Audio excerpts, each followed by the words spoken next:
Because I just want to have everybody's attention. This is important, okay? We're going to start off today. We're going to have Monica here, but we have something else that's of great importance. We'd like to make this announcement.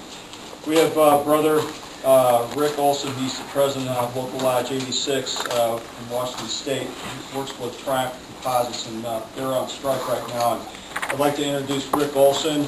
This is all of our retiree group here for the Retirees Education Strategy Planning Session 2016. Over to you, Rick. Thanks, Ed. Thank you for the introduction. Like you said, I'm Rick Olson. I'm the president of District 751, Local Lodge 86 in Spokane, Washington. We work for Triumph Composite Systems. We build Boeing aircraft parts, floor panels, and ductwork. I'm going to regress a little bit, go back a couple of years. Negotiated our last contract. They said that the company was going to exclude the people, 80 people hired after that date forward from the pension, and they created a two-tier wage system. So people that hadn't been there 10 years were going to make less money than the people that had been there 10 years or longer. The contract was voted down by 70%. Unfortunately, we were 6 votes short of going on strike, so we backed into the contract. Backed into the contract, and we kind of held our tongue for a year and a half, did some strategy meetings, and decided we were going to not have that happen again. And so what we did was we looked at the logistics of the factory, and we picked out leaders in each area, and we formed a 17-person committee to address the issues going forward, what had happened in the last contract, and educate the people so that they knew what they were going to be voting on this time around. So 3 weeks before contract end, we start negotiating. We negotiate all the little piddly stuff first, and we get to the last week, and they propose the economic package, and the economic package was similar to the one before. They didn't want to move off of the two-tier system. The people that had 10 years or newer in the factory had actually taken a 12.5% pay cut in the last contract. They offered a 2% in the first year and a 1.5% in the last year, and then they wouldn't move off of the pension. So essentially, and then there was health care, so important to everybody. The health care would remain the same, but in 2018 the cap would be absorbed by the members. So that was a hit on us also. During this time, between contracts, the company had decided that they were going to send our products to Mexico and have Mexico start building our products. They did that, or they tried to do that. They weren't very successful in doing that. We would build parts ahead, they would send the tools down, they would work on it for a little while, we would get the tools back, damaged, have to build ahead again. This was kind of a cycle we've gone through the last couple of years. So we got to negotiations, and it comes up for a vote. We had a very, very good communication program in the factory. We had, during the surveys, they said that the pension was the #1 issue, that the two-tier system had to be eliminated. That was very, very clear to these people. We had 97% of the people voted, 94% of the people voted the contract down, and 93% of the people voted to strike. Wow. So we felt good that nobody was going to be crossing. So on June 11th at 12:01, we commenced a labor stoppage at the factory. It went, we had real good support on the line, had we've had excellent community support. The first day, we're in kind of a small area, Spokane, Washington. Airway Heights is kind of out by the airport, so we're not exactly down in the metropolis of Spokane, but still Spokane. So anything that happens in the Spokane area, people know about, everybody knows. First day we go out on strike, we're out on the picket line. Some people from Consumer Auto Liquidators, a little used car lot down the road, they come by and they said, hey, saw your picketers out on the line this morning and it's hot today, so we brought some ice water and pop down for you guys. And they did that 3 times. And that was the kickoff. We've had excellent support from the community. We've had excellent support from our fellow union brothers and sisters. Spokane Regional Labor Council has stepped up and they've all supported us. So right now, we're in a situation where we've got 400 people out on the picket line, or out of work. They're bringing scabs in. They're housing the scabs today. That may not be the same tomorrow. Those people will have to start absorbing those costs somewhere along the line. That'll change for them. But that's the situation we're in, is that we're out on strike, and those are the issues that we have. Does anybody have any questions? How large is your workforce? We have 400 people. That's a good sized little workforce there. Yeah. And you've been on how long? We've been out a month. At the end of this week, it'll be a month. What kind of money are you talking about? What kind of wages?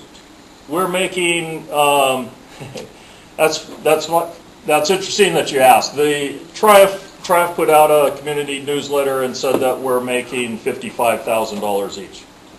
Entry wage is $11 an hour. When you go, you get a 65-cent an hour raise twice a year until you get up to the top of the scale, and that's somewhere around $22 to $29. But it's going to take you about 9 years to get there. Yes, sir. Have you guys sent the letter out asking for assistance? We have. We've sent a letter out.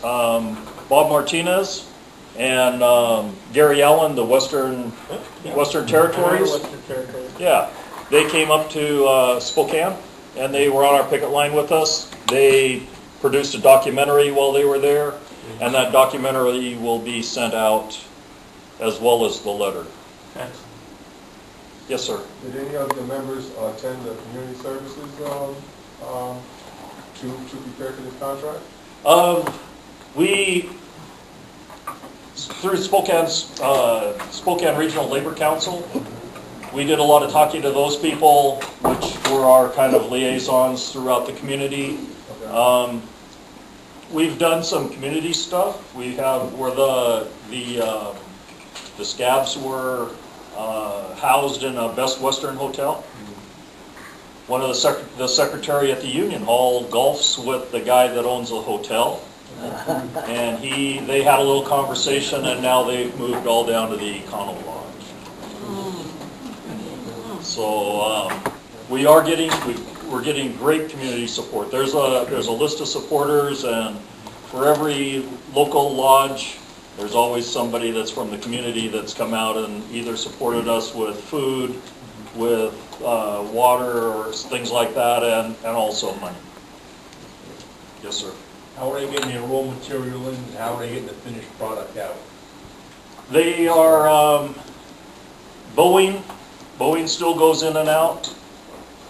They have an agreement that they will still pick up the product, and they will still come back, but they are they're kind of like letting us know kind of what's going on in there and what they're producing and what they're not producing. And right now there's a 75% scrap rate in the factory. Are they union drivers? They are. Which union? They are. They're some. I wouldn't say they're district. They're machinists. They're machinists? They're machinists. And they're driving on that They product? have an agreement. There's an agreement between them and Triumph to continue to operate. Red light. Yes, ma'am. Do you have a website or Facebook page or anything to keep up with you? There's a IAM Eastern Washington. I'm going to try to get a flyer out this week with that kind of gives the issues. We'll give an address, give a website, and that kind of thing. I'm working on it right now, so I'll have that later. So for the guys on the second tier, is gonna be in this new contract that they get retroactive and go to the one tier? That's, when we get back to the table, that's going to be very important to get. There's no reason why, if I'm building a part and he's building a part, that we shouldn't be paid exactly the same. Yes, Do you sir. know offhand where these scabs are coming from and what they're getting paid? Initially, they said they were being paid about $30 an hour. We've kind of found out that $15 an hour of that goes to them and $15 an hour goes to the employment company that hired them. There's a place called Johnson Temporary Services and Ideal Temporary Services in Spokane. They advertised for them over the last couple of months, and during that time, what they put on their posting is they required light industrial and fast food. If you could work in fast food, you can make airplane parts. So I think that's why, and they've got people coming out of, if you look on the website, you can see that some of them are I know there's one of them that's out of Ohio, Miamisburg. I mean, these guys are pretty proud of what they're doing. I mean, they're posting things right and left. They're telling where they are in which hotel and that kind of thing. Are you posting that on Facebook? Yes. Yes. Thank you. Yes, sir. Yes, Rick, what I'd like to do is, if it's appropriate, make a motion on behalf of the retirees meeting that we take up a collection that you can take back to your local. I'd certainly appreciate that. That'd be... And I'll pass a book around where that, you start right here and we'll put in whatever you can afford to donate. We'll pass it around the room and we'll get this to you. Thank you so much. Yeah. Anybody else? I think those drivers ought to have some flat tires, but it's awful easy to get them. I've been through a couple other labor disputes, and Joe, your not friends will with the see you machinist awake. union, but with the steelworkers. They'll I see was you vice awake. president of the steelworkers for a time, and I get that out on the picket line all the time. Is that we should do this, we should do that. I Make go, sure it's about 2 blocks from where you're coming in and out the gate. I go, you wait. I go, people will become angry. I go, they're angry now, but they will become very, very angry as things go on, and those kind of things just tend to happen. How long have you been on strike now? Oh, since June. Yeah, since June 10th. So it'll be a month at the end of this week. May 10th? All right, excuse me, yes, May 10th. I was May gonna 10th. say, that's a year. Yeah. May 10th. Oh, yeah. I think, Rick, we got in the state of Tennessee one of the sister plants with. You do in Nashville. David Whitney is a lawyer for Vought. And he's in Dallas. I think he lives in Dallas anyway. He was at our negotiations, and he made a lot of comparisons to the factory in Tennessee. We want to be able to help you wherever we can. Yeah, he's not exactly a nice guy. No, I don't know him. I've been retired and done all that shop, but I'm sure he's not. Yeah, no. Local 86. So do you have any feel about when they might want to try and do negotiations again, or? I can only speculate. They did build ahead for Mexico, and then later on, of course, they're building ahead, and I know it wasn't for anticipation of the labor contract ending. Figured they probably had 2 to 3 weeks worth of parts on the shelves, which would give them 2 to 3 weeks to get the workforce up to be able to produce. SPIA is the engineers, and they're allowed to go in the factory, and they're saying that they're the ones that are feeding us the information, saying there's a 75% scrap rate, and that these people aren't catching on as well as anticipated. So I would say here in the next couple of weeks, the pressure from Boeing is probably going to come on, that You know, you can't get an airplane to the end of the line and be missing one part and have it just sit there. You know, that's just not going to work when you're supposed to be producing 42 airplanes a month. So, I was on the strike committee, Lockheed Martin, and we had a year to prepare, and I think our contract negotiations lasted about a week, a year to strike. And one of the techniques we use is what I learned here, is through community services, that you have to prepare for that strike. So that being said, now you're already in the strike. But if I could recommend is to prepare for the long run. This could last several months. Right. This could last months. So do you have a team that can be able to look for resources for your people that are on strike? How they're gonna feed, where they how they're gonna get gas, how they're gonna put gas in, how they're gonna feed their family, how they're gonna take their kids to the doctor when they get sick, how can they make some extra money?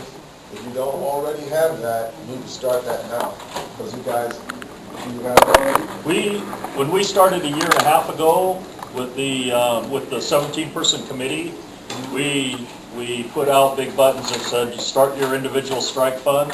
And actually through the company, there was a savings kind of plan you could put money into and then just draw it out without penalty. Okay. So we encouraged people to get into that and do that. Okay. Since we have been out on strike, or what we're supposed to be saying now is that we are essentially locked out. Since we've done that, we have a list of temp agencies around Spokane. Spokane is actually hiring a lot right now. You know, it's not the wage you're leaving at Triumph, but definitely putting gas in your tank and food on the table. And like I said, they've got food out on the picket line. If there's some family that gets in a position where they don't have food, all you got to do is come out to the line. There's plenty to eat out there, and there's resources down at the Union Hall. There's Seattle sent some people over, and they've started a food bank at the Union Hall. So we've addressed some of those issues, and then there's a lot of financial support. District 751 pledged $100,000 to put in reserves for any emergency services type of thing. Also, Washington has Washington Basic Health, so you can go and you can get health care. Again, 751 sent a liaison over to coordinate health care for people that didn't have it. They've done a really good job. People have signed up for it, and it's essentially free. So, yeah, we've addressed a lot of those issues. I mean, it was like you said, it's really good to be prepared before it happens. And I think we did a real good job doing that this time. The last time not so much, but this time definitely. Yeah, that's probably why you got the response that you got with the strike. Right. Vote to strike. Exactly. You're voting on whether the strike is good for you instead of whether I can afford to go. So you're saying these are machinist numbers from Boeing that are crossing the line? No. We have a driver that goes in and goes out, and that's been approved by 751 that he does that. So. Are they under But a he's separate helping you out contract? too by... Oh, they have carts. They put these parts in carts, and they load them on the flatbed truck, and then they put the canvases down on the side, and they drive out. However many straps are off of the far side of the cab indicates how many carts are in the cab, or in the flatbed. Yep. So we've gotten a lot of information from him, and in that way, and from the other drivers too, that's the same way. Are they under a separate contract that they have to honor? Is that why they're? Yeah, they're with 751. They're with Boeing in Seattle. You know, I think it's unconscionable that Boeing, that the parts would even be used by machinists. Parts, when they run out of parts and they see parts that are, when we build a part, we have to use a production copy and log everything, every step that we do when we build that part.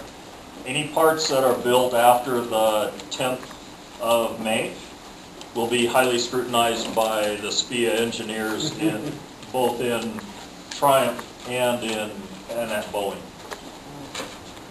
It's, Yeah, but the message should be sent. I agree, and the thing is that there's two places that they can draw from in the Spokane area for quality, well, what they call quality aerospace workers, and one of them is the Spokane, Community Colleges of Spokane. They have a program. Also, the Department of Corrections has a program. Now, I'm not sure how trustworthy you want parts built by somebody who's a convict that's done time for whatever. But a lot of these parts, when they're built, they build them, they cover up things, and then it goes to inspection. And that's what's kind of scary about all of this is not only floor panels, but your ductwork, everything is structural in an airplane. If it's not made right, it's going to have a weak spot in the skin. It's just not a big metal tube that's got structure inside of it, and it's Well, you've got scab labor, prison labor.